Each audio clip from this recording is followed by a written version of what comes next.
Octobre 2022, on s'en souvient tous, c'était le mois de dingue pour tous les fans d'animé. Le genre de période où tu pouvais regarder des animés toute la journée sans même voir le temps passer. Que des sorties énormes compteurs, on pense direct à Chainsaw Man qui a mis tout le monde d'accord, Blue Lock qui est tombé en pleine période de Coupe du Monde, le retour légendaire de Bleach, la saison finale de Mob Psycho ou encore même My Hero Academia. Bref, c'était un automne de malade. 2 ans plus tard, automne 2024. Depuis, on a eu quelques saisons sympas, mais rien qui nous ait vraiment marqué comme à l'époque. Mais là, accrochez-vous, car ce qui arrive promet d'être tout aussi dingue, voire même plus. Si t'as kiffé cette ambiance de 2022, installe-toi confortablement car on va parler des animés de cette saison. Entre nouvelles sorties, suites, surprises, films et même remakes, vous allez vous régaler. Chaque saison, on se fait surprendre d'entrée de jeu par plusieurs animés, c'est toujours pareil. Rien que la saison dernière entre The Elusive Samurai, Two Meaning Losing Heroine ou encore Wistoria, eh bien c'est encore reparti pour découvrir de futurs coups de cœur et on commence directement avec Du Mouvement de la Terre, un animé où la religion domine et tout faux pas mène à la torture. L'histoire nous renvoie dans une époque où l'homme pense que la Terre est immobile. Quelques scientifiques audacieux ont défié cette croyance pour prouver que notre planète tourne autour du soleil. Leur combat pour faire avancer la science, malgré les religieux, c'est le cœur de l'histoire de l'animé. Et on va y suivre Rafale, un prodige de la théologie qui remet en question ses croyances profondes. Fasciné par l'astronomie, il choisit de quitter le chemin religieux pour explorer la vérité scientifique. Et cela malgré les dangers qu'il encourt. Une histoire très originale et un manga qui a déjà reçu beaucoup d'éloges, tout comme le prochain animé qu'on va vous présenter qui n'est d'autre que Dandadan. Sûrement l'une des sorties animées les plus attendues de l'année, le studio Science Saru, connu notamment pour Devilman Crybaby, est en train de nous cuisiner quelque chose d'incroyable avec Dandadan. Et comme si ce n'était pas assez, l'opening est interprété par Creepy Nuts. Vous avez déjà entendu cet opening, donc autant vous dire que l'opening ne va pas sortir de vos têtes. Et pour ceux qui ne connaissent pas, on va faire simple, on y suit deux lycéens avec des personnalités totalement différentes. Le premier, Ken Takakura, est un otaku n'ayant pas d'amis qui croit aux aliens mais pas aux fantômes. Et la deuxième, Ayase, bah c'est tout l'inverse. Et ils vont se rendre compte que les deux existent bel et bien. Mais malheureusement dans cette mésaventure, Takakura va perdre une partie de son corps, pas n'importe laquelle. Nos deux protagonistes vont tout faire pour la récupérer. Alors j'ai dit qu'ils ont des personnalités totalement différentes, oui, mais ça ne va pas les empêcher de se rapprocher de plus en plus au fil de l'œuvre. Et on commence à rentrer dans le thème de la romance, et quoi de mieux que de s'y aventurer avec Blue Box. Mélangeant sport et romance, on y suit Taiki, un jeune joueur de badminton qui s'entraîne tous les matins avant d'aller en cours. Mais chaque matin, il tombe sur quelqu'un qui s'entraîne encore plus tôt que lui, et ce n'est d'autre que sa crush Shinatsu. Et ce n'est pas n'importe qui, car c'est la star du club de basket de son école, et elle est même reconnue en dehors, et Taiki a eu le coup de foudre pour elle. Il essayait de tout faire pour avoir une discussion avec elle, alors quand il va apprendre que Shinatsu va habiter chez lui, imaginez le stress qu'il a eu. On a lu le manga et c'est vraiment magnifique. Ces deux jeunes athlètes se poussent mutuellement à dépasser leurs limites, tant dans leurs sports respectifs que dans leurs émotions. Les trailers sont vraiment sublimes, ça donne très envie, donc forcément que c'est à placer dans votre watchlist. Maintenant, passons à la licence Dragon Ball qui fera elle aussi son grand retour sur nos écrans. Plus de 9 ans après le lancement de Dragon Ball Super, c'est désormais Dragon Ball Daima qui nous accompagnera dès cette saison, marquant une étape importante à l'approche des 40 ans du manga d'origine. L'histoire et la conception des personnages sont l'œuvre du légendaire Akira Toriyama, qui a été très impliqué sur le projet. Selon ses mots, j'ai initié l'histoire et apporté de nombreux designs, m'impliquant plus que d'habitude. J'espère que vous allez apprécier ces combats à la fois mignons et puissants. Beaucoup de mystères demeurent sur l'histoire, même si les trailers laissent penser que la saga Boo aurait un rapport. Ça sort le 11 octobre en même temps que le jeu Sparking Zero, une date à ne pas manquer pour les fans de la licence. Maintenant, place à l'horreur avec l'adaptation en animé d'une œuvre du génie du genre qu'on ne présente plus, Junji Ito. L'animé Uzumaki, qui a déjà commencé à l'heure où vous regardez cette vidéo, a la particularité d'être en noir et blanc. Cet animé est basé sur le manga Spiral de Ito, qui a déjà fait beaucoup parler de lui chez les adeptes de l'horreur. Dans la ville de Kuruzu, on y suit Kirigoshima, qui mène une vie assez ordinaire avec sa famille. Un jour, alors qu'elle se rend à la gare pour retrouver son petit ami, Saito, elle aperçoit le père de ce dernier en train de fixer intensément une coquille d'escargot dans une ruelle. Saito lui explique que son père agit bizarrement ces derniers temps. Il commence à envisager sérieusement de quitter la ville avec elle, affirmant que Kuruzu est envahi par des spirales. Mais cette obsession qu'a son père pour cette forme va rapidement prendre une tournure mortelle. Une série d'événements terrifiants et inexplicables commence à frapper la ville, plongeant les habitants de Kuruzu dans la folie. En plus d'Uzumaki, un autre mangaka de renom voit son manga adapté en animé cette saison, Riichiro Inagaki. Mais si, vous connaissez tous Dr Stone et H.Shield 21. Et bien maintenant c'est au tour d'un autre manga du même auteur d'être adapté en animé. Trillion Game est un nouvel animé qui va ravir les entrepreneurs de maintenant. On suit l'histoire de Haru, un jeune diplômé ambitieux. Un beau jour, il décide de s'associer à Garou, un geek en difficulté sociale, pour créer une une startup visant à valoir 1 trillion de dollars. Rien que ça. Haru est lui un très beau parleur, expert en communication avec une grande confiance en soi. Tandis que Garou est un ingénieur aux compétences cachées qui ne fait pas trop dans le social. C'est vraiment le mec dans l'ombre trop fort par excellence. Mais tout ce qu'on sait, c'est qu'ils vont tout faire pour gagner le plus d'argent possible. L'argent, l'argent et encore l'argent qui régit notre monde. Eh bien, c'est encore la même dans l'animé de Mahjong Tohai. Le Mahjong, c'est quoi, vous vous demandez? C'est un jeu de société chinois où le but du jeu est d'être le premier joueur à former une combinaison de 14 tuiles appelée Mahjong. Tour à tour, les joueurs piochent une 14 tuiles dans la muraille et finalement former n'est pas un Mahjong. Bon bref, c'est un jeu de société auquel on n'a pas compris les règles, mais qu'on va découvrir grâce à Kei, un petit génie en la matière, qui aura besoin de se servir de sa malice pour survivre dans des salons de Mahjong clandestins où l'argent, les femmes et même les organes sont mis en jeu. Pour rester dans le thème de l'illégalité, voici Criminel Fiançailles. On y suit Yoshino, une descendante du chef du plus influent groupe de Yakuza d'Osaka, qui a grandi au sein de l'univers criminel. Cette immersion lui a donné une grande maturité, mais ça ne l'a pas empêché de vivre une existence tranquille. Jusqu'au jour où son grand-père décide de la marier à Kirishima, le charmant petit-fils d'un puissant clan rival de Tokyo, dans le but de sceller l'alliance entre les deux familles. Plongé dans ses noces arrangées, Yoshino accepte de déménager à Tokyo pour faire la connaissance de son futur époux, sans se douter que derrière son sourire se cache une personnalité très particulière. Qu'est-ce que tu caches sous ton sourire?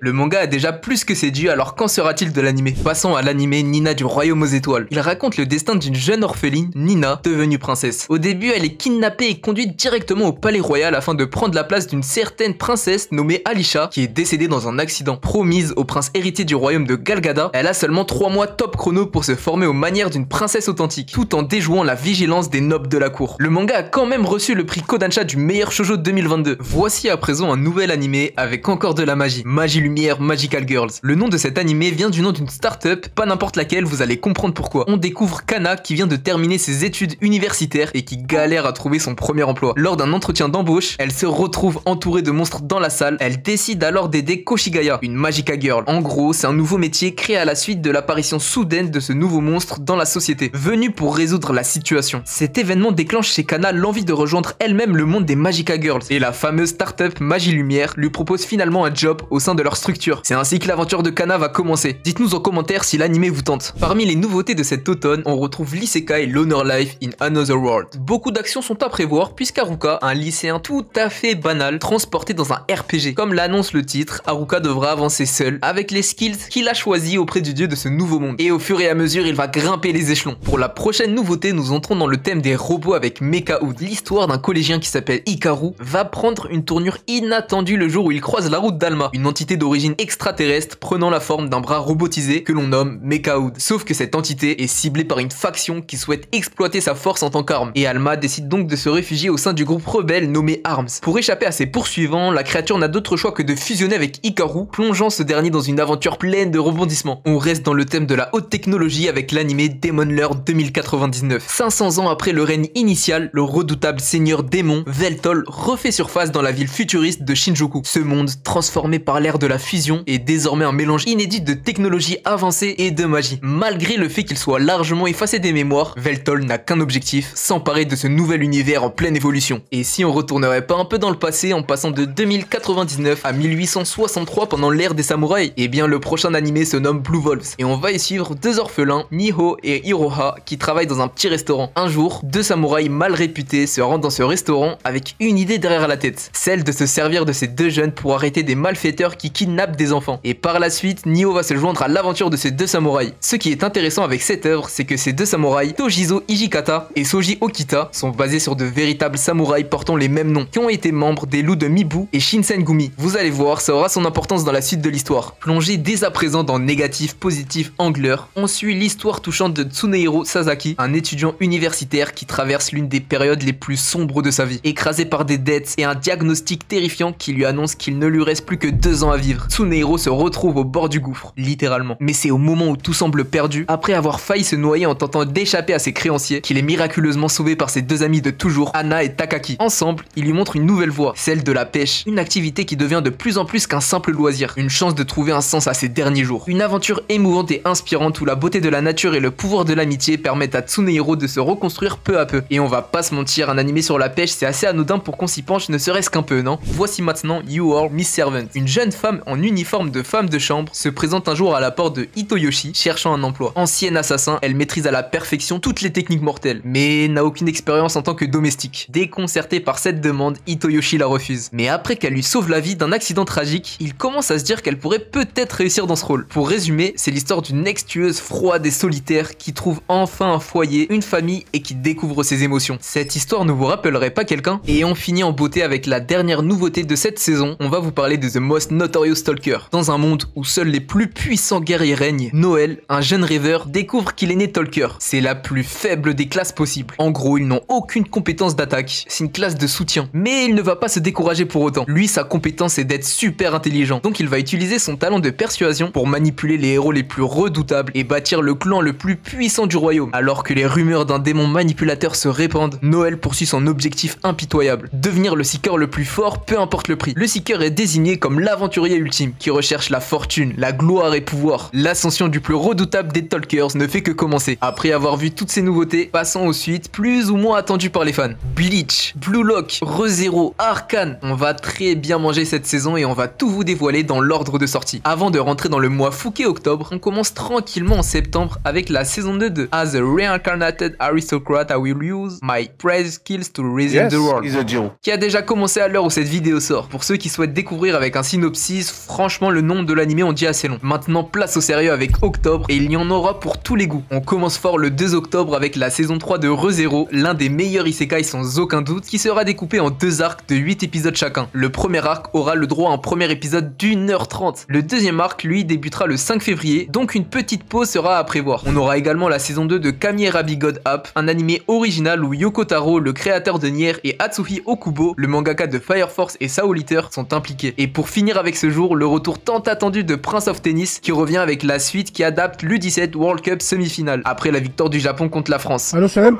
Le lendemain, le 3 octobre, on aura la saison 2 du nouvel animé Kenshin le Vagabond avec l'incroyable arc Kyoto. Préparez-vous à voir en action Makoto Shishio. Passons au 4 octobre avec la saison 5 de Danmachi. Après la deuxième partie de la saison 4 juste folle, on a tellement hâte de la suite. On aura également la saison 2 de The Idol Master Shiny Colors, un animé qui adapte le jeu du même nom, et la saison 2 de Sword Art Online Alternative Gun Gale Online. On n'a pas vu la saison 1, donc dites-nous en commentaire si ça vaut le coup de la regarder. Alors là, le 5 octobre, accrochez-vous car il y a 2 grosses sorties. On aura tout d'abord la partie 3 de Bleach Thousand Year Blood War avec le combat tant attendu Ishibe vs Iwatch. La hype est au max. Malheureusement, les retours ne sont pas aussi élogieux à l'égard de la saison 2 de Blue Lock. Énormément de critiques sont sorties suite au trailer et beaucoup ont peur pour l'adaptation du meilleur match du manga, Blue Lock vs U20 Japon. A noter que cette saison fera 14 épisodes. Ce jour-là, on aura également la saison 2 d'un autre animé de sport, le golf avec Tonbo, dont la saison 1 est déjà sortie cette année. Le jour qui suit, le 6 octobre, on aura la saison 2 de MF Ghost.